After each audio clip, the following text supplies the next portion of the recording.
లోకా సువార్త 24 మొదటి నుంచి కొన్ని వచనాలు చదువుకుందామండి. ఆదివారమున తెల్లవారుసుండగా ఆ స్త్రీలు తాము సిద్ధపరిచిన సుగంధ ద్రవ్యములను తీసుకుని సమాధి వద్దకు వచ్చి సమాధి ముందల ఉండిన రాయి దొర్లింపబడి ఉండుట చూసి లోపలికి వెళ్ళిరి గాని ప్రభు అయిన యేసు దేహం వారికి కనబడలేదు.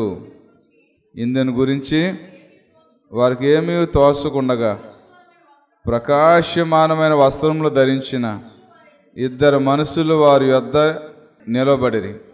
వారు భయపడి ముఖమును నేల మోపి ఉండగా వీరు, సజీవుడైన వానిని మీరెందుకు మృతుల్లో వెతుకుతున్నారు? ఆయన ఇక్కడ లేడు, ఆయన లేచి ఉన్నాడు. ఆయన ఇంకా గలిలయలో ఉండినప్పుడు మనిషి కుమారుడు పాపిష్టులైన మనుషుల చేతికి అప్పగింపబడి సిలువేయబడి 3వ దినమున ఆయన మీతో చెప్పిన మాట జ్ఞాపకం చేసుకుని నేను వారితో పలికిరి. ఎంత మంచి దేవుడు అంటే మన కోసం ఆయన సిలువలో ప్రాణం పెట్టి మరి పునరుద్ధానుడై తిరిగి లేచాడు. పాపాన్ని జయించి, సమాధిని జయించి, చూడండి మరణాన్ని జయించి, మరణపు ముళ్ళను విరచి, పునరుద్ధానం అంటే ప్రపంచానికి నిరీక్షణ తీసుకొచ్చింది.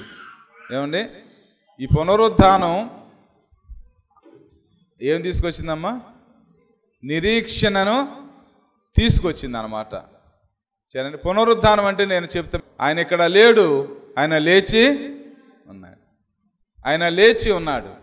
బేరెత్తనాన్ని తీసుకుని ఆ భూమిలో పెట్టినప్పుడు ఏమొద్దంటే 2 రోజులకో 3 రోజులకో ఆ పైన మట్టిని కానీ ఇసుక కానీ అలాగూ పక్కకి నెట్టేసి అది చక్కగా ఆ చెట్టు అలా పెరుగుతూ ఉంటుంది. కాండం వస్తుంది, చిన్న చిన్న ఆకులు వస్తాయి. ఏమండి తర్వాత రంగు వస్తుంది, గ్రీన్ రంగు వస్తుంది. ఒకప్పుడు దానికి రంగు లేదు, ఒకప్పుడు కాండం లేదు, ఒకప్పుడు ఆకులు లేవు. అవును, ఏమైంది? ఆ విత్తనం భూమిలో పడింది, చచ్చిపోయింది, మళ్ళా బ్రతికింది. అదే పునరుద్ధానం అంటే. యేసుక్రీస్తు పరలోకం నుంచి భూమిలో పడ్డారు. అందుకని బైబిల్లో కూడా ఉందంటే గోధుమ కింద భూమిలో పడి సావకున్న నెడల అది ఒంటిగానే మిగిలిపోద్దట. అలా యేసుక్రీస్తు అని ఒక విత్తనం అలా భూమిలో పడి చేరండి అలా ఇదైనప్పుడు ఆయన పునరుద్ధానుడై నిజంగా ఎంతమందిని నిరీక్షణలోకి, రక్షణలోకి, పరలోకం వైపు నడిపిస్తూ ఉన్నారో అదే పునరుద్ధానం అంటే. విత్తనం చెట్టు అవుతాం, పునరుద్ధానం. కోడిగుడ్డు ఉంటుంది. ఆ కోడిగుడ్డు తల్లి కింద 20 రోజులు పెట్టినప్పుడు పిల్ల బయటకు వస్తుంది. కోడిగుడ్డునే చూడండి, తల్లి కింద పెట్టాం, కోడిగుడ్డునే. ఆ జీవం వచ్చింది, చిన్న ముక్కు వచ్చింది, రెక్కలు వచ్చినాయి, ఈకలు వచ్చినాయి, ఏమండి తర్వాత కాళ్ళు వచ్చినాయి, ఎగురుతూ ఉంది, తింటా ఉంది, అరుస్తూ ఉంది. చూడండి, కోడిగుడ్లోంచి కోడి పిల్ల ఎలాగ బయటకు వస్తుందో అదే పునరుద్ధానానికి సాదృశ్యం. సీతాకోక సిలుక ఒకప్పుడు గొంగలి పురుగు ఇప్పుడు ఏమైంది? సీతాకోక సిలుక అయింది. అదే పునరుద్ధానం అంటే. చేరండి, అవును, పునరుద్ధానం మంచి మెసేజ్ ఇది. పునరుద్ధానం చాలా దీవెన, విలువైన వర్తమానం ఇది. ప్రపంచంలో అన్ని సమాధులు మూయబడే ఉన్నాయి. ఒకే ఒక సమాధి, తెరిసిన సమాధి ఉంది. ఇజ్రాయెల్ దేశంలో యెరూషలేములో ఉన్న సమాధి ఒకే ఒక్క సమాధి. ఏ సమాధి అమ్మా? అది తెరవబడిన సమాధి. చూడండి, అవును పిల్లరా, మన దేవుడు చూడండి లేచిన దేవుడు. చూడండి, మనల్ని కూడా లేపుతాడని నిరీక్షణ, మనం కూడా పరలోకం ఉంటుందని నిరీక్షణ. చూడండి, దేవుని రాజ్యం యుగయుగాలు తరతరాలు అక్కడ చేరుకోవాలని పునరుద్ధానుడు అయ్యాడు. కాబట్టి ఏదైనా తోటలో మరణం ఎలాగో మనిషిలోకి ప్రవేశించిందో, 2వ ఆదాము సిలువలో మరణాన్ని వాడగొట్టి పునరుద్ధానుడై ఆ మరణపు ముళ్ళను ఇరిసిన దేవుడు. ఏమండి మరణం మనిషిని ఎంత భయపెట్టేసింది లోకంలో.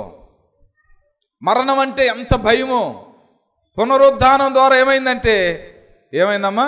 మరణము వాడిపోయింది. చూడండి, మరణము ఇక లేదు. ఇక చేరండి.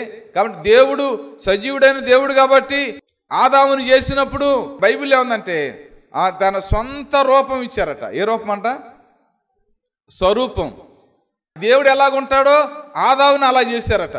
దేవుడు ఎలాగుంటాడంటే ముక్కు ఎలాగుంటుందో ఆయన ఎలాగుంటారో మనిషిని అలా చేశారు. ఆయన ఎలాగూ మరణం లేని వాడుగా ఉంటాడో మనిషిని అలా చేశారండి.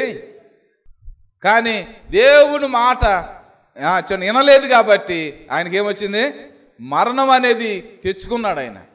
ఆ మరణాన్ని తీసివేయటానికి, మానవులందరిలో మరణాన్ని తీసివేయటానికి యేసుక్రీస్తు ప్రభువారు పునరుద్ధానం అయ్యారు. చూడండి, కాబట్టి పిల్లరా ఈ మరణ వార్త ఇక లేదు, ఇక జీవం, సజీవం. కాబట్టి పునరుద్ధానుడైన దేవుడు చూడండి. అండ్ పునరుద్ధానం అంటే పిల్లరా ప్రపంచానికి ఎంత నిరీక్షణో. ఒకసారి సౌలు వెళ్ళిపోతున్నాడు దమస్కు పట్టణం, గుర్రం మీద ఉన్నాడు, బలంగా ఉన్నాడు, ఎదురు లేదు ఆయనకి. ఆ ప్రాంతంలో యెరూషలేములో ఎదురు లేదు. బాగా చదువుకున్న వ్యక్తి, గమనీయులని ఆయన పాదాల దగ్గర కూర్చుని ధర్మశాస్త్రం క్షుణ్ణంగా నేర్చుకున్న ఆయన. ఏమండి, మరి ధర్మశాస్త్రంలో ఉండిపోయాడు ఆయన. చూడండి, క్రీస్తుని అంగీకరించలేదు ఆయన. యూదులు ఉంటారు, వారు శనివారం ఆరాధన చేస్తారు చేరండి. కానీ యేసుక్రీస్తు పునరుద్ధానుడైన తర్వాత ఆదివారం పునరుద్ధాన ఆరాధన ఇది. కాబట్టి పిల్లరా చూడండి, ఈ యొక్క సౌలు మనుషుల సంఘాలని ఇబ్బంది పెడతా ఉన్నాడు, మనుషుల్ని చాలా ఇబ్బంది పెడతా ఉన్నాడు, మనుషుల్ని చంపేస్తూ ఉన్నాడు, మనుషుల్ని ఈడుతూ ఉన్నాడు. చాలా చూడండి ఘోరంగా ప్రవర్తిస్తున్న వ్యక్తి సౌలు. ఒక దినాన దమస్కు పట్టణం వెళ్తున్నప్పుడు ఎలుగు అకస్మాత్తుగా ఆకాశం నుంచి ఎలుగు వచ్చింది. ఎలుగులో కింద పడిపోయాడు. కింద పడిపోవడంతోనే కళ్ళు పోయినాయి ఆయనకి. నెతుక్కుంటా ఉన్నాడు, అంధుడైపోయాడు, ఏం కాపాడతలేదు, చేతకరానోడైపోయాడు. ఒకేసారి ఏం చేయాలో తెలుతులే, అయోమయం అయిపోయాడు. ఒక స్వరం వినపడతా ఉంది, సౌలా సౌలా నువ్వెలా నన్ను హింసిస్తున్నావని. ఏమండి, ఆ స్వరంలో చూడండి అతనికి అర్థమైంది యేసు నిజమైన దేవుడని. చూడండి, ధర్మశాస్త్రం వరకే చూసి ఊరుకుంటే అమ్మో నేను పరలోకం వెళ్ళలేదు అనుకున్నాడు. ధర్మశాస్త్రం నెరవేర్చిన యేసు దగ్గరికి వచ్చాడు. ఆయన మారుమనసు పొందాడు, 3 రోజులు ఉపవాసం ఉన్నాడు, పాపాలు ఒప్పుకున్నాడు. అననీయాని వచ్చాడు, ప్రార్థన చేస్తే కళ్ళు పొరలు రాలిపోయినాయి, చూపు వచ్చింది. అమ్మయ్య సాలు అనుకున్నాడు, దేవుని కోసం బ్రతుకుదాం అనుకున్నాడు, బాప్తిస్మం తీసుకున్నాడు, బయలుదేరాడు, సేవ చేస్తూ ఉన్నాడు. ప్లేరా అతని పేరు పౌలుగా మార్చబడ్డాడు. ఒకప్పుడు సౌలు, ఇప్పుడేమయ్యడమైనా అపోస్తుడైనా పౌలుగా మార్చబడ్డాడు. యేసు ప్రభువారు శిష్యుల కన్నా ఎంత మాత్రం తక్కువగా కాకుండా సేవ చేశాడు. యేసు దగ్గర తరబీదు పొందలేదు, కానీ ఒక్క స్వరంతో తన జీవితం మారిపోయింది. లేరా చూడండి, సౌలు పౌలుగా మారాడు. అదే పునరుద్ధాన అనుభవం అంటే.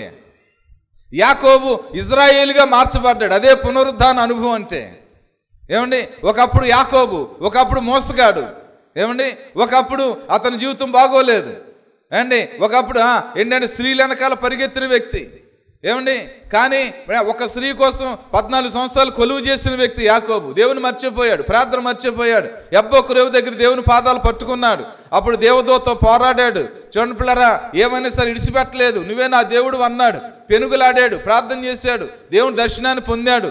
పిల్లరా సాక్షాత్తు స్వయంగా దేవుడే అతని పేరు మార్చారు. ఎవరి పేరు మార్చారమ్మా? పాస్టర్ గారు మా అబ్బాయికి పేరు మార్చండి సరేండి. పాస్టర్ గారు కాదు మార్చేది. ఎవరు యాకోబు పేరు ఎవరు మార్చారమ్మా? యబ్బోకు రేవు దగ్గర ఏమండి ఒంటరిగా ఉన్నప్పుడు పేరు మారిపోయింది. ఎందుకంటే స్వభావం మారింది కాబట్టి పేరు మారిపోయింది. చూడండి, నిజంగా చూడండి అప్పటి నుంచి ఎంత ప్రార్థనా పరుడుగా అయిపోయాడు. అప్పుడు మట్టి వారి పిల్లలు ఎంత దీవించబడ్డారో. ఇక యాకోబు ఆయనలో లేడు, సీతాకోక సిలుకులో గొంగల పురుగు లేదు. అలాగే ఇజ్రాయేల్లో యాకోబు లేడు. చూడండి, యాకోబు ఇజ్రాయేలుగా మార్చబడ్డాడు. చూడండి, అవును సౌలు లేడిక పౌలుగా మార్చబడ్డాడు. చూడండి, అదే పునరుద్ధాన అనుభవం అంటే. యేసుక్రీస్తు చనిపోయి సమాధి చేయబడి ఆయన పునరుద్ధానుడై అదే దేహం కానీ పునరుద్ధానుడై లేచారు. ఏమండి, పరలోకంలో ఆయన ఈ శరీరంతో ఉన్న మనుషులు ఉన్నారు కొంతమంది. ఎవరంటే టక్మని చెప్తాం, హనోకు, ఏలి అని చెప్తాం. యేసుప్రభువు వారు కూడా ఈ దేహంతోనే ఉన్నారు. సరేండి, అవును. కాబట్టి పిల్లరా ఎంత సంతోషం. కాబట్టి మనుషులు మారాలి, పునరుద్ధానం అవ్వాలి. చూడండి, అది ఏదో తిట్టే నోరు అనుకోండి, తిట్టే నోరయ్యి ప్రార్థన చేసుకున్నా చర్చికి వచ్చినా ఎంతకాలం చర్చికి వచ్చినా తిట్టే నోరే ఉందనుకోండి, వాళ్ళు పునరుద్ధాన అనుభవం మారలా మనుషులు. ఏమండి, అబద్ధమాడే నోరు అనుకోండి, ఎన్ని సంవత్సరాలైనా సరే అబద్ధమాడే నోరే ఉందనుకోండి, నువ్వు పునరుద్ధానం అవలా, నువ్వు మారుమనసు పొందలా, నువ్వు భూమిలో పల్లా, నువ్వు చనిపోలేదు. చూడండి, నీ లోపల నుంచి నీ ఆత్మ పైకి చూడండి అది సిగిర్చబడలేదు, దీవించబడలేదు, పునరుద్ధాన అనుభవం లేదు. మారాలి. చూడండి, ఈ కళ్ళు చెడ్డ కళ్ళు అనుకోండి, నువ్వు వాక్యం ఉన్నప్పుడు అవి పవిత్రంగా యేసును చూసే కన్నులుగా మార్చబడి, అదే పునరుద్ధాన అనుభవం అంటే. ఏమండి, ఈ పునరుద్ధానం, ఈ గుడ్ ఫ్రైడే ఎందుకు ఇంత జాగ్రత్తగా చేస్తారంటే పిల్లరా, మనుషులు మారటానికి, మనం కూడా పునరుద్ధాన అనుభవంలోకి రావాలి. ఏమండి, ఆ బూతులు ఆడే నోరు మారిపోవాలి, స్తోత్రాలు చెప్పాలి. ఏమండి, అబద్ధాలు ఆడే నోరు నిజం చెప్పాలి, వాస్తవం చెప్పాలి. అది శ్రమైన ఏమైనా సరే. సరేండి, ఆ పాపానికి అలవాటైన మనుషులు ఏం చేయాలంటే దేవుడి దగ్గర గడపటానికి, చూడండి దేవుడితో పెనుగులాడటానికి, మనుషులు మారటానికి, ఆ స్వభావాన్ని చంపటానికి చూడాలి, కానీ దాన్ని దాగిటానికి చూడకూడదు. మన స్వభావాన్ని, మన పాపాన్ని, మన అలవాట్లు తీసుకెళ్ళి సిలువుకు కొట్టాలి. అంతేగాని సిలువుకి మన అలవాట్లు కొట్టపోతే, ఏమండి, ఈ అలవాట్లతో భక్తి చేస్తే నువ్వు ఏసైకి ఇంకా నువ్వు మేకులేస్తున్నావు. ఏసై దేహాన్ని పెట్టి, ఏసై చెయ్యిని పెట్టి, ఏసై కాలుని పెట్టి నువ్వు ఇంకా మేకులు కొడుతున్నావు. నువ్వు ఏసైని కొడతావో సిలువుకి నీ పాపం కొడతావో అని మనం వాక్యం చెప్పుకున్నాం. సరేండి, అలాగే పిల్లరా, పునరుద్ధాన అనుభవం, మనుషులు మారాలి. అందుకే గొంగళ పురుగు చూడండి, దానికి ఏమి లేదంటే రూపం లేదు, చూడండి దానికి అందం లేదు, దానికి ఎగిరే రెక్కలు లేవు. చూడండి, ఇప్పుడు సీతాకోకచిలుక ఏం చేస్తుందంటే చూడండి, ఆ పువ్వుల్లో మకరందాన్ని తీసుకుని ఎంత చూడండి శ్రేష్టమైన ఆహారం తింటుందండి. ఏ శ్రేష్టమైన ఆహారమ్మా? అది మారుమనసు పొందిన వాళ్ళు కూడా ఎలాగ ఉండాలి? ఉదయకాల సమయంలో వేసి దేవుని సన్నిధిలో ఆ సమయాన్ని దేవుని పాదాల దగ్గర గడపాలండి. ఏమంటే జాన్ వెస్లీ అనే భక్తుడట, ఇంగ్లాండ్ దేశంలో పొద్దున్నే 4 గంటలకు లేచి 6 గంటల వరకు 60 సంవత్సరాలు ప్రార్థన చేశాడంట ఆయన. 2 గంటలు ప్రతిరోజు. చూడండి, ఎన్ని గంటలు ప్రార్థన చేసేవాడమ్మ ఆయన? 2 గంటలు ప్రార్థన చేసేవాడట. 60 సంవత్సరాలు ప్రార్థన చేశాడట. ఎంత ఉజ్జీవం వచ్చిందో ఆయన సేవలో. సరేండి, కాబట్టి పిల్లరా చూడండి, మీరు ఆలోచన చేయండి. చూడండి, ఇంకా గొంగరి పురుగులాగానే మనం ఉండకూడదు, సీతాకోక సిలుకులాగా మారాలి, మారుమనసు పొందాలి, పరివర్తన చెందాలి. ఏమండి, నీ పొరుగు వారిని దేన్ని కూడా ఆశించవద్దు. బైబిల్ చెప్తుంది, నీ పొరుగు వారిని దాసి అయినను, దాసుడైనను, ఎద్దునైనను, గాడిదనైనను. ఏమండి, కొంతమంది నిర్గమకాండం 20 అధ్యాయాలు 10 ఆజ్ఞలు ఉంటాయి. ఈ 10 ఆజ్ఞలు చూసుకుంటూ వస్తుంటే, అమ్మాయి 1 పర్లేదు, 2 పర్లేదు, 3 పర్లేదు, 4 కష్టం, 5 గెంటేయచ్చు, మొత్తం నువ్వు ఎన్నైనా చేయొచ్చు. కానీ ఆఖరి ఆజ్ఞ కాడికి వచ్చేటప్పటికి అందరు పీకి పట్టుకుంటుంది ఆ ఆజ్ఞ. ఆఖరి ఆజ్ఞ ఏంటంటే నీ పొరుగు వారిని ఏది కూడా ఆశించొద్దు. నీ పరిధి ఉందే, నీ పరిధిలో సంతుష్టి, నీ పరిధిలో దీవెన, నీ పరిధిలో ఆశీర్వాదం ఉంది. ఎవరిని ఆశించకూడదు. భార్యను కానీ, భర్తను కానీ, బిడ్డలను కానీ, ఇల్లును కానీ, వస్తువును కానీ, శంశాను కూడా, పిన్నిస్ని కూడా ఆశించకూడదు. ఏంటండి దేవుడు అంటే? పరిశుద్ధుడైన దేవుడు కదా. ఏమి నేర్చుకున్నావు? ఎంత కన్నీరు కార్చి, ఏంటి ఈ స్వభావం ఏంటి? నిన్ను నువ్వు పట్టుకోవాలి, నిన్ను నువ్వు నిలతీయాలి. నేను ఎక్కడికి వెళ్తున్నాను? ఇదే ప్రయాణంలో నా గమ్యం ఎక్కడికి వెళ్తుంది? నా కుటుంబం ఏమవుద్ది? ఆశీర్వాదం ఎలాగొస్తుంది? ఎలా పరివర్తన చెందాలి? ఎలా జయించాలి? ఏమండి, ఇంకా నాలో లోపం ఏంటి? ఇంకా నాలో పాపం ఉందంటే మరణం ఉంది. పునరుద్ధానంలో మరణం లేదు, పునరుద్ధానంలో మరణం లేదు. ఇంకా నాలో పునరుద్ధానం ఉండాలి, నా హృదయంలో పునరుద్ధానం ఉండాలి. నా హృదయంలో మరణం ఉండకూడదు, నా శరీరంలో మరణకరమైంది ఏది కూడా ఉండకూడదు. ఏం చేయాలి ప్రభు సన్నిధిలో? ఏం చేయాలని ప్రభు సన్నిధిలో ఏం చేయాలి చెప్పనా? అపోస్తలుడైన పౌలు గారు చెప్తా ఉన్నాడు. ఏం చెప్తున్నాడు తెలుసా? అయ్యో, మరణమునకు లోనగు ఈ శరీరం నుంచి నన్ను ఎవరు విడిపించగలుగుతారు? కేకలేస్తున్నాడు ఆయన, అయ్యో అంటా ఉన్నాడు. మరణమునకు లోనగు ఈ శరీరం. ఏ శరీరం అండి? ఈ శరీరం. చూడండి, ఈ శరీరంలో మరణం అనేది ఉండకూడదు. ఈ శరీరంలో మరణానికి సంబంధించింది ఏది కూడా ఉండకూడదు. పాపం వల్ల వచ్చే జీతము మరణము. ఏమండి? మరణమైనది చూడండి, ఆశించేది, కోప్పాడేది, ఏమండి, ద్వేషం పెట్టుకునేది. తన సహోదరుని ద్వేషించేవాడు నరహంతకుడు. ఇట్టి మరణకు లోనగు ఈ శరీరం నుంచి ఎవరు నన్ను తప్పిస్తారు, ఎవరు ఇడిపిస్తారు అని కేకేస్తూ ఉన్నాడండి. నిజంగా ఎంత గ్రహింపు పౌలు గారికి, చరణి ఎంత గ్రహింపండి ఆయనకి. ఇంకా మరణకరమైనది నీలో నివసిస్తూ ఉందంటే నీ ఇంకా పునరుద్ధాన అనుభవం నీకు రాలేదు, నువ్వు మారు మనసు పొందలేదు. చరండి, మారు మనసు పొందాలి.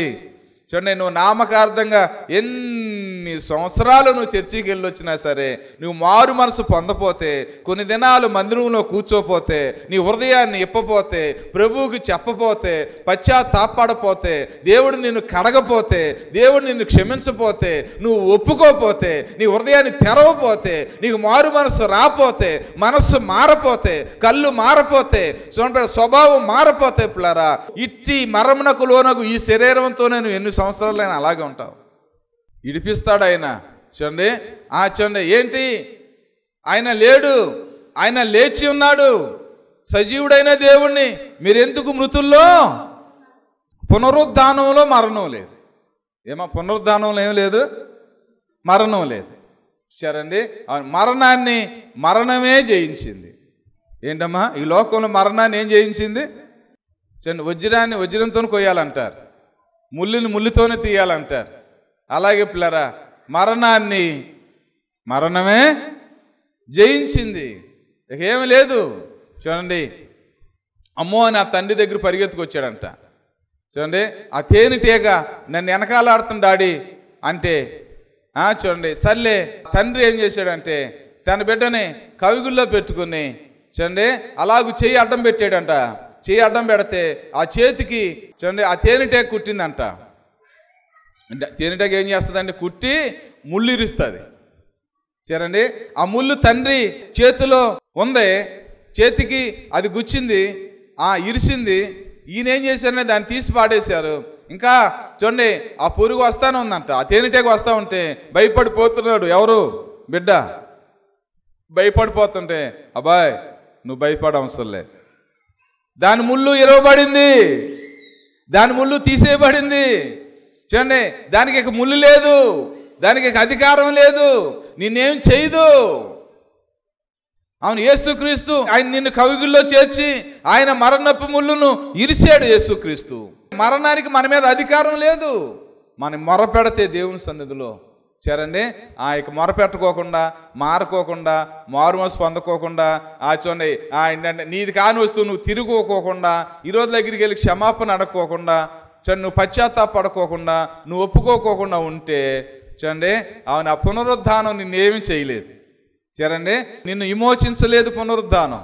కాబట్టి పిల్లరా పునరుద్ధానుడైన యేసయ్య ఏం చేశారంటే మరణపు ముళ్ళును ఇరిసి చూడండి పునరుద్ధానుడై చూడండి నిన్ను నన్ను చూడండి ఆయనతో కూర్చోబెట్టుకోవటానికి జయోత్సాహంతో ఆయనతో ఉండేలాగున మన కోసం ఆయన మరణపు ముళ్ళును ఇరిసిన దేవుడు. చూడండి, ఇంకా గొంగళపురుగా ఉండొద్దు, హానికరంగా ఉండొద్దు, హింసకుడుగా ఉండొద్దు. దావీదు ఆయన అపోస్తలుడైన పౌలు గారు చెప్పిన మాట ఏంటంటే సేవలో, ఒకప్పుడు నేను హానికరుడును, దోషకుడును, హింసకుడును, కానీ నా ప్రభువు నన్ను విడిపించారు.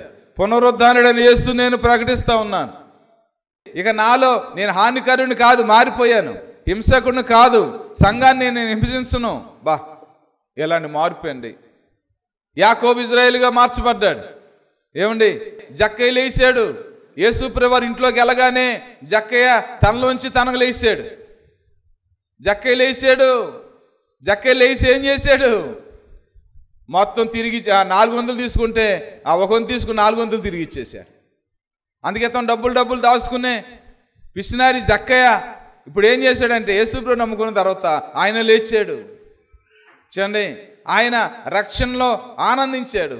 పరలోకం చాలు అనుకున్నాడు. సమరయ స్త్రీ లేచింది. చూడండి, ఏ కుటుంబాన్ని పాడు చేద్దామా అనుకున్న సమరేశ్వరి చూడండి 5 వ్యక్తుల్ని చూడండి గుట్టుగా ఒకళ్ళు తెలియకుండా ఒకళ్ళుగా ఎంత రహస్య జీవితంలో రహస్యంగా జీవిస్తున్న సమరేశ్వరి ప్రభు దగ్గరకు వచ్చేటప్పటికి ఆ పాపాన్ని విడిచిపెట్టి ఆ కుండను విడిచిపెట్టి ఏమండి ఆవిడ పునరుద్ధాన అనుభవం అయినప్పుడు ఆ ఊర్లో సగం మందిని కదిలించేసిందండి ఆవిడ. అది పునరుద్ధాన అనుభవం అంటే. చూడండి, కళ్ళు లేని బర్తలోమయ్య దిగ్గును లేచి బట్టని పారవేసి యేసు దగ్గరికి వెళ్ళి చూపు పొంది యేసు ఎంత వెళ్ళిపోయి, అది పునరుద్ధాన అనుభవం అండి, లేచిన అనుభవం. ఆయన ఇక్కడ లేడు, ఆయన లేచి ఉన్నాడు. ఏమండి, దేవాలయము ఎదురుగా కూర్చుని ప్రతిరోజు భిక్షం అడుక్కుంటున్న పుట్టి కుంటువాడు దేవుని సేవకులు వెళ్ళినప్పుడు, ఏమండి దేవుని సేవకులు వెళ్ళినప్పుడు మా దగ్గర ఎన్ని బంగారాలు లేవు కానీ మాకు కలిగిందే నీకు ఇచ్చిస్తున్నాం, నజరేయుడైన యేసు నామములో నడమని కుడిచే పట్టుకోగానే అంటే దిగ్గున లేచిపోయాడు అతను. గొంగళ పురుగులోంచి చేతాకోసలుగా లెగిసి, ఏమండి భద్రంగా కళ్ళు లేని వ్యక్తి లేచి, కాళ్ళు లేని వ్యక్తి లేచి, ధనాపేక్షలోంచి జక్కయ్య లేచి, పాపమైన జీవితంలోంచి సమరశ్రీ లెగిచి ఎక్కడి నుంచి లేచాడు ఈయన? సమాధిలోంచి లేచాడు. ఎక్కడి నుంచి లేచాడు ఈయన? మరణంలోంచి లేచాడు. ఎక్కడి నుంచి లేచాడు ఈయన? ఏమండి లోకంలోంచి లేచాడు. ఆయన ఇక్కడ లేడు, ఆయన లేచి అన్నాడు. సజీవుడైన దేవుణ్ణి మీరెందుకు మృతుల్లో నెతుకుతున్నారు? ఎక్కడ నెతుకుతున్నారంట? సజీవుడైన దేవుణ్ణి మీరు ఎందుకు మృతుల్లో నెతుకుతున్నారు? ఏమండి ఇంకెక్కడ నెతుకుతున్నారండి కొంతమంది? యేసుని ఎక్కడ నెతుకుతున్నారు కొంతమంది? ఏమండి లోకంలో ఉండి నెతుకుతున్నారండి. సజీవుడైన దేవుణ్ణి మీరెందుకు మృతుల్లో నెతుకుతున్నారు? సజీవుడైన దేవుణ్ణి ఎక్కడ నెతకాలి? చెన్నై సజీవుడైన దేవుని మృతుల్లో దొరుకుతాడా? సజీవుడైన దేవుణ్ణి ఎందుకు మృతుల్లో నెతుకుతున్నారు? ఆయన లేడు, ఆయన లేచి ఉన్నాడు. చూడండి పిల్లరా, సజీవుడైన దేవుడు మృతుల్లో ఉండి ఎత్తకూడదు. పాపంలో ఉండి ఆయన నెతుకుతే నీ కాపాడు. ఏమని ఇంకా మారకోకుండా నెతుకుతే కాపాడు. మారాలి. పరలోకం కోసం ఎంతైనా మారాలండి. ఎంత ఒప్పుకుంటే, ఎంత కడుక్కుంటే, ఏమండి ఎంత మార్చుకుంటే, ఎంత లోబడితే, ఎంత తగ్గించుకుంటే నిజంగా అంత మంచిదండి. పరలోకానికి అంత దగ్గర అయిపోతూ ఉంటాం. ఎప్పుడో మారుమనసు పొందాలి అనుకో, మాకు అది పోయిందో ఉందో ఒకసారి చూసుకుంటూ ఉండు. ఏమండి కాబట్టి పిల్లరా నేర్చండి, సజీవుడైన దేవుడు మీరు ఎందుకు మృతుల్లో నెతుకుతున్నారంట దేవదూత. ఆ దేవదూత అంటున్న మాట ఏంటంటే, ఏ దేవుడమైనా సజీవుడైన దేవుడిని మీరు ఎందుకు మృతుల్లో నెతుకుతున్నారు? ఎక్కడైనా నెతికేది? మృతుల్లోనా? స్నేహితుల దగ్గర? ఏమండి బ్యాందీ షాప్ దగ్గర నెతికేది? ఏమండి అలవాట్లు మానుకోకుండా నా దేవుడిని ఎతికేది? ఏమండి కాబట్టి అలా కాదు. ఎలా నెతకాలంటే సజీవుడైన దేవుడిని ఎక్కడ నెతకాలి? చూడండి మారు మనసు పొంది చూడండి ఇక నా కంట్లో మరణం లేదు, నా నోట్లో సజీవుడైన దేవుడు ఆయన. కాబట్టి పిల్లరా చూడండి ఈ ఆదివారం పొద్దున్నే నేను చెప్పాక మద్దలేరు మరియా గురించి సరే ఆ సాయంత్రం పూట ఎంఐఎం ప్రాంతానికి 2 మనుషులు నడిచెళ్తా చెప్పుకుంటా ఉన్నారు పునరుద్ధానం గురించి. వారితో క్రీస్తు నడుస్తూ ఉన్నాడు. వారేమో క్రీస్తు అనుకోవాలా, లేఖనాల గురించి చెప్తున్నారు. వాళ్ళు లేఖనాల గురించి చెప్తే స్లోగా మొదలుపెట్టారు వాక్యం చెప్తూ యేసుప్రభువు వారు. వాళ్ళు అదిరిపోతున్నారు. ఈయన ఎక్కడైనా బాబు ఇలా చెప్తున్నా ఏంటి అనుకున్నారు. సరే నేను వెళ్ళిపోతానయ్యా అన్నాడు. ఆ పైకి వెళ్ళాలన్నాడు. లేదయ్యా చీకటి పడిపోయింది, మా ఇంట్లోకి రమ్మన్నారు. సరే ఆ ఇంట్లోకి వెళ్ళాడు యేసుప్రభువు వారు. సరే ఒక రొట్టె అక్కడ పెట్టి ప్రార్థన చేయమన్నారు. నీకు వాక్యం బాగా తెలుసు కదా, లేఖనాల గురించి చెప్పావు కదా, నువ్వే ఆ రొట్టె పట్టుకుని ప్రార్థన చేయమన్నారు. యేసుప్రభువు వారు ఆ రొట్టె పట్టుకుని అలా ఇరిశారండి. అలా ఇరవగానే వారు కళ్ళు తెరవబడినాయి. అమ్మో యేసుక్రీస్తు అన్నారు. ఈయన అదృశ్యం అయిపోయారు. మళ్ళా చూడండి ఎంత దూరం చూడండి వెళ్ళారు. ఎంఐఎం ప్రాంతం యెరూషలేము నుంచి ఎంత దూరమో మళ్ళీ అక్కడి నుంచి పరిగెత్తుకెళ్ళి యెరూషలేములోకి వెళ్ళి శిష్యులకి అయిన వారు మాతో క్రీస్తు నడిచాడు, మాతో క్రీస్తు వచ్చాడు, క్రీస్తుతో మేము నడిచాము, రొట్టె ఇలా ఇరిసామని సాక్ష్యం చెప్పారు. సరే మేడగదిలో ఈ మరియమ్మ కొంతమంది స్త్రీలు 10 మంది శిష్యులు అయిన వారు ఉన్నారు. ఎంతమంది అమ్మా? యేసుప్రభువు వారు వచ్చి సమాధానం కలుగునుగాక అన్నారు. అమ్మా డాడీ వచ్చావా, భయపడిపోతున్నాం, ఇప్పుడు ఏం చేయాలి? బయటికేమో వెళ్ళలేం, మమ్మల్ని కూడా పట్టుకుని సిలివేస్తారని భయం పక్కన. చాలా విషయాలు చెప్పారు, అక్కడ ధైర్యపరిచారు, సమాధానపరిచారు, శిష్యులైన వారిని ఆదరించారు, వారు ఏం చేయాలో జాగ్రత్తలు చెప్పారు, వెళ్ళిపోయారు. ఒక ఆయన లేడు, ఆయన పేరు తోమా. తోమా, యేసుక్రీస్తు వచ్చారు, ఇప్పుడే వెళ్ళేవంటే ఎక్కడికి వెళ్ళావయ్యా? యేసుక్రీస్తు వచ్చారా? నేను నమ్మను అన్నాడు. అదేంటి తోమా అలా మాట్లాడుతున్నావు? మన దేవుడు వచ్చాడయ్యా, మేము చూసామయ్యా, ఆయన చేతులు పట్టుకున్నామయ్యా, ఆయన కాళ్ళు పట్టుకున్నామయ్యా, మాతో పాటు చాలాసేపు ఉన్నారయ్యా, మాతో భోజనం చేశారయ్యా. నేను నమ్మను. యేసు గాయాల్లో నా ఏలు పెట్టి, శరీరం పైన కూడా కాదు, గాయాల్లో పెట్టి చూస్తే, ఆయన డొక్కల్లో నా చేయి పెట్టి చూస్తేగా నేను నమ్మను అన్నాడు. తోమా, ఎందుకయ్యా అలా మాట్లాడతావు? యేసుక్రీస్తు వచ్చారయ్యా, నేను నమ్మను, ఆయన గాయాల్లో ఏలు పెట్టి చూస్తేనే నమ్ముతాను అన్నాడు. సర్లే మొత్తానికి ఆ తర్వాత చూడండి, తోమా కూడా ఉన్నాడు శిష్యుల్లో. ఆ మేడగదిలో మళ్ళా ప్రభువారు వచ్చారు. సమాధానం కలుగునుగాక అన్నారు. అందరూనేమో డాడీ వచ్చాడని అందరూ వెళ్ళిపోతున్నారు. భయపడిపోతున్నాడు, వణుకుపోతున్నాడు, గడగడలాడిపోతున్నాడు. ఏం నేను నమ్మలేదని. తోమా దా, ఇదిగో గాయం, ఇదిగో పెట్టి చూడు, ఇది నా డొక్కలు బల్లిపోటు, ఇది కదా చేయి పెట్టి చూడు అంటే, నా దేవా నా ప్రభు అని పశ్చాత్తాపం. అప్పుడు ఒక మాట చెప్పానండి, చూసి నమ్మిన వారి కన్నా చూడక నమ్మిన వారు. ఇప్పుడు మనం ఉన్నామండి, మనం చూసామా? అసలు ఇజ్రాయెల్ దేశంలో మనం పుట్టామా? ఏమండి, చూసి నమ్మిన వారి కన్నా మహానుభావుడు ఆయనే వచ్చాడు మన ఇండియా సేవకి. ఫస్ట్ ఎవరు వచ్చారమ్మా? తోమా. అందుకని ఎంత సందేహాలు మనుషులకి, ఎంత సందేహం. ఒక ఆవిడ అడుగుతుందంట, బాప్తిస్మం మారు మనసు ఒకటేనా? ఎంత సందేహం. మారు మనసు పొందారుగా, దేవుడు మాట్లాడాడుగా, కడిగాడు కదా, ఏంటి ఈ సందేహాలు? ఏంటి వెళ్ళపోతే ఏమవుద్ది? ఎన్ని సందేహాలు. కాబట్టి పిల్లరా చూడండి, అనుమానాన్ని విడిచిపెట్టాలి, దేవుని కోసం సమర్పించుకోవాలి, దేవుని పని చేయాలి, పునరుద్ధాన అనుభవం రావాలి. మరణకరమైంది నీ దేహం లేదు, ఉండటానికి వీల్లేదు. అంతా కూడా ఒప్పుకో, సరి చేసుకో. పునరుద్ధానుడు నిన్ను దర్శిస్తాడు, నిన్ను భక్తుడిగా చేస్తాడు, నిన్ను నీతిమంతుడిగా చేస్తాడు, నిన్ను పరిశుద్ధుడిగా చేస్తాడు, నిన్ను అనేక మందికి అబ్రహం గారిలాగా ఆశీర్వాదకరంగా చేస్తాడు. సరేండి. కాబట్టి పిల్లరా, పునరుద్ధానంలో మరణం లేదు. ఏం లేదమ్మా? పునరుద్ధానంలో మరణం లేదు. సరేండి. కాబట్టి పిల్లరా, ఆ పునరుద్ధాన్ని మనం స్వీకరించి మనం మారు మనసు పొంది చూడండి, ఇంకా గొంగర పురుగు కాకోకుండా, ఇత్తనంగా కాకోకుండా, కోడిగుడ్డుగా కాకోకుండా, సౌలుగా కాకోకుండా, యాకోబుగా కాకోకుండా సరేండి, మన ఇజ్రాయేల్గా మార్చబడి, పౌలుగా మార్చబడి, నిజంగా మన ఒక మహావృక్షంలాగా ఫలించే చెట్టుగా మార్చబడి, ఏమండి చేతకు ఒక సిలుగ్గా మార్చబడి శ్రేష్టమైన దాన్ని అనిపిస్తా పరలోక విషయాలు మనం రుచి ఎరిగి దేవుని కోసం బ్రతుకుతా నెమ్మది, మనశ్శాంతి, సంతోషం, ఆనందాన్ని పొందుకుందాం. ఈ దినాల్లో మనశ్శాంతి కరువైపోయింది పిల్లారా. నువ్వు మొరపెట్టు, దేవుడు నిన్ను దీవిస్తాడు. సరేండి. పునరుద్ధానంలో మరణం లేదు. పునరుద్ధానుడు మరణించడక. చూడండి, పునరుద్ధానంలో మనం కూడా పాలు పంపులు పొంది జీవాన్ని కలిగి దేవుని కోసం మండుదాం, దేవుని కోసం రగులుదాం, దేవుని కోసం రేపబడదాం, దేవుని కోసం అనేక ఆత్మలు సిలువు దగ్గరికి నడిపిద్దాం.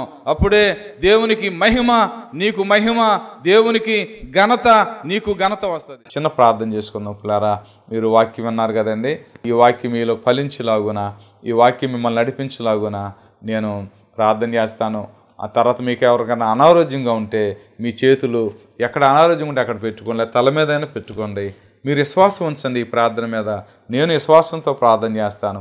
మీ విశ్వాసం, మా విశ్వాసం గొప్ప కార్యాలని దేవుడు, స్వస్థత కార్యాలను దేవుడు నడిపిస్తాడు. చిన్న ప్రార్థన. పరిశుద్ధైన మా తండ్రి, ప్రేమగల ప్రభువా, దయగలిగిన మా తండ్రి, మీకు వందనాలు, స్తుతులు, స్తోత్రాలు అయ్యా. ఈ మాటలన్నీ కూడా వారి హృదయాల మీద పనిచేయటానికి, వారిని నడిపించడానికి, వారిని విమోచించడానికి సహాయం చేయడాడి మీకు వందనాలు నాయన. ఎవరైతే చేయి పెట్టుకున్నారో వారు చేయి మీ చేయి పెట్టి నాయన, మీరు పొందిన దెబ్బల చేత మా స్వస్థత కలుగుతుంది నాయన. నీ వస్త్రపు చెంగులో స్వస్థున్నది, మీ నోటు ఉమ్ములో స్వస్థున్నది, మీ నోటు వాక్కులో స్వస్థుంది ఏసయ్యా. ఎవరైతే అనారోగ్యంగా ఉన్నారు మీరు మీ యేసు నామములు ఇప్పుడే స్వస్థపరిచిన ఆయన. అయ్యా, మా దగ్గర ఇండి బంగారం లేవు కానీ మాకు కలిగిందే నీకు ఇచ్చిస్తున్నావు నజరేయుడైన యేసు నామంలో నాయన. వారు పేతురు ఆహాన్ని ప్రార్థించినప్పుడు ఎలాగో పుట్టుకుంటూ వాళ్ళు వేసాడు ప్రభా. మీ నామంలో శక్తి ఉందయ్యా, మీ నామంలో శక్తి ఉందయ్యా, మీ నామంలో విడుదల ఉందా, మీ నామంలో స్వస్థత ఉందయ్యా నాయన. ఇగో నాయన బిడ్డలను స్వస్థపరిచి ఆరోగ్యం చేత నింపండి, గొప్ప రక్షణ బిడ్డలకు దయచేయమని, ఈ కుటుంబంలో శాంతి సమాధానాలు దయచేయమని మా జీవోత్పత్తి నేసే పాదం దగ్గర సాగిలపడి అతి వినయంతో అడిగి వేడుకుంటున్నాము తండ్రి. Amen, amen, amen. మంచిదండి పిల్లరా, మీ ఇంకా ప్రార్థన అవసరం కావాలంటే మా ఫోన్ నెంబర్లకి మీరు ఫోన్ చేయండి, మీకు మేము అందుబాటులో ఉంటాం. మంచిదండి. మా అడ్రస్ LAF బెతెస్దా ప్రార్థనా మందిరం, స్విమ్మింగ్ పూల్ రోడ్, సర్కర్ తోట, మచిలీపట్నం, ఆంధ్రప్రదేశ్, కృష్ణా డిస్ట్రిక్ట్.